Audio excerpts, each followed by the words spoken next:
What's up? It's Tom. Thanks for being here. We're going to talk about the Twins roster. Things kind of taking shape as Zebby Matthews option to AAA, as Alan Roden option to AAA.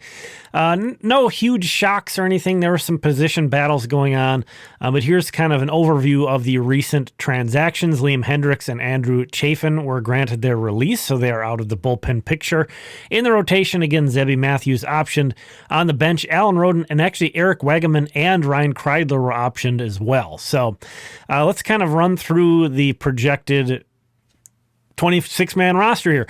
Projected rotation is looking like Joe Ryan, Simeon Woods Richardson, Taj Bradley, Bailey Ober, and Mick Abel in some order. So that's kind of the thing about Zebby Matthews going down that I don't hate, is that it's creating an opportunity for a young guy, Mick Abel.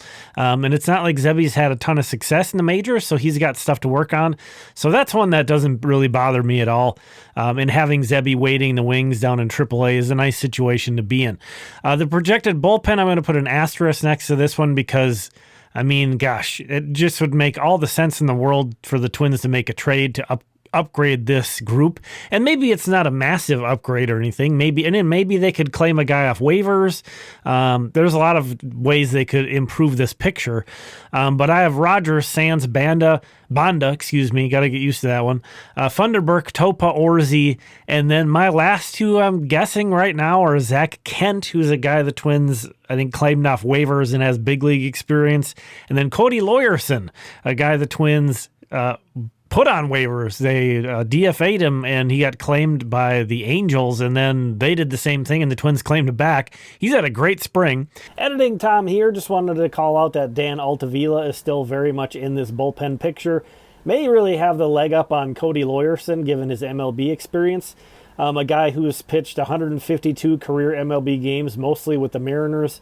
Hasn't looked very good with the Twins this spring, but had some good moments with Italy in the World Baseball Classic. So he's a guy to very much keep in mind in that bullpen picture. And then keep in mind David Festa and Travis Adams, I'm projecting to be on the injured list. Travis Adams, he just hasn't pitched since March 1st, I think. So I don't know if he's either going to be on the IL or he needs to stretch out in AAA a bit. I don't think he's in a position to be on the opening day roster. We'll see. So yeah, that's that picture. So, looking at the bullpen, moving on from Hendriks and moving on from Chafin is going to give some opportunities to younger guys, but, it's not like, these are like 22-year-old prospects or anything. So we'll see how the bullpen continues to develop.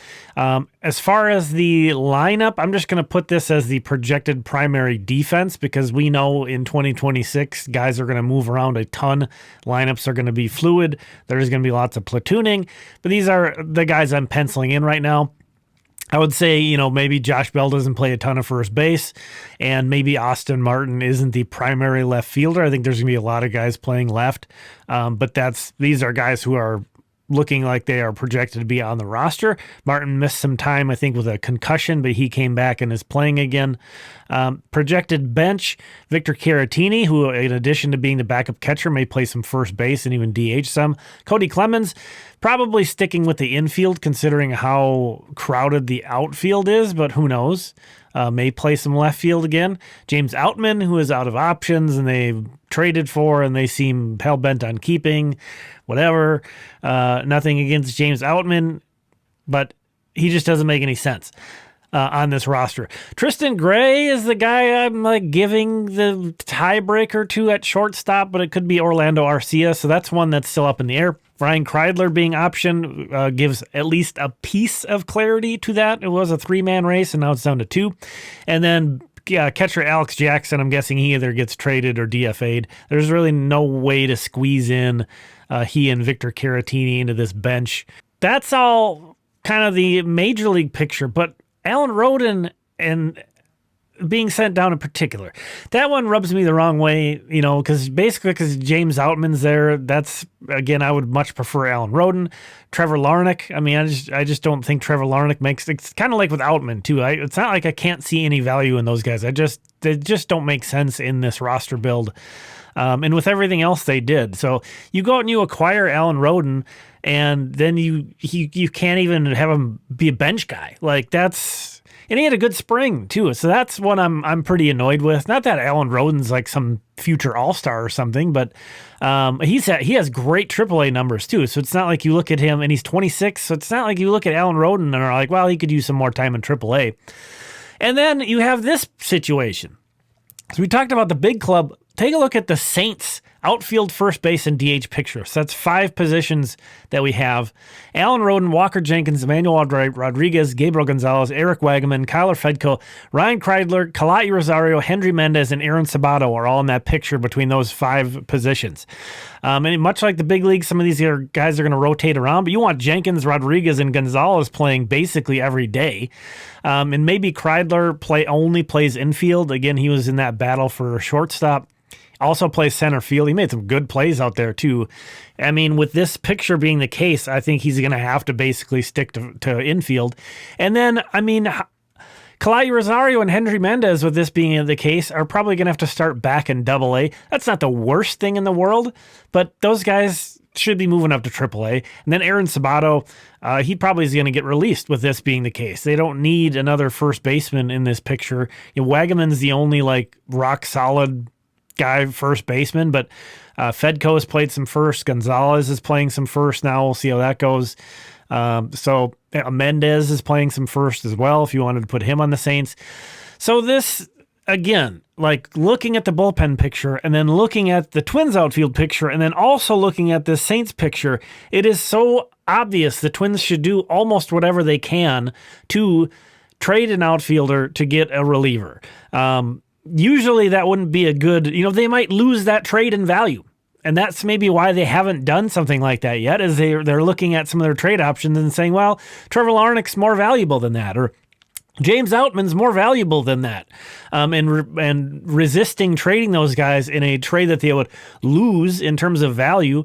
But in terms of building a functional major league roster, I think they need to be open to the idea of losing a trade to improve the bullpen, even if it's getting a better 7th or 8th man in the bullpen, and especially a guy who has options that you can move up and down. Now, there's lots of other issues with this roster. I'm putting Ober and Topa in, but they've both had not encouraging springs. But I think you need those guys, and you need to roll with them and figure out if they can get something. That's as pretty as I can paint that for now. But I'm definitely putting both those guys in the roster. That maybe says more about the rest of the rotation and bullpen situations than anything. Yeah, and then last thing I want is a Sire-Fort Myers update. Just really haven't been into it as much this year. Emmanuel Rodriguez and Gabriel Gonzalez have both been reassigned to minor league camp. Those were the 2 leaders, and that would have been really fun if there was a outfield spot open. Those guys would have stayed in camp. That would have been really exciting. Maybe they were going to, Rodriguez in particular, maybe they were going to position themselves to possibly break camp, but that's not the way it worked out. They got reassigned, so they really don't have that much playing time compared to like your usual Sire-Fort Myers hitting contender. Cody Lawyerson, I think right now is the top pitching contender, and again, he might sneak his way onto the opening day roster. He could be the Sire-Fort Myers if he finishes strong here, maybe has another appearance or two and pitches well.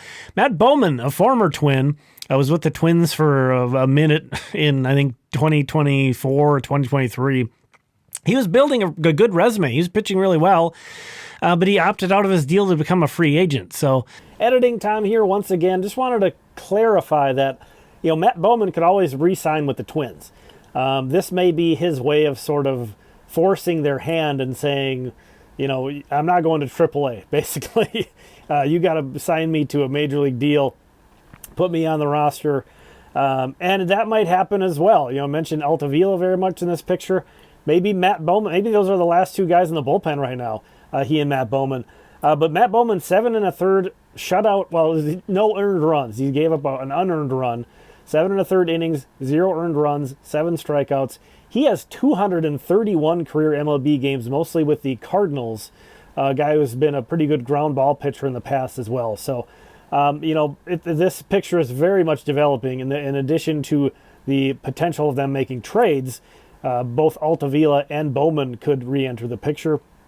Other guys claimed off waivers.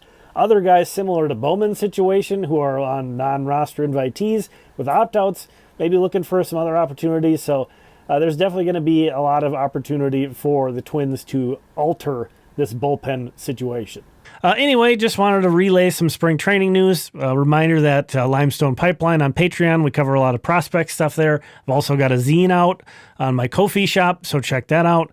Both a Twins 2025 year in review and my 2026 prospect edition. Thanks for checking this one out. Appreciate you. We'll talk again soon.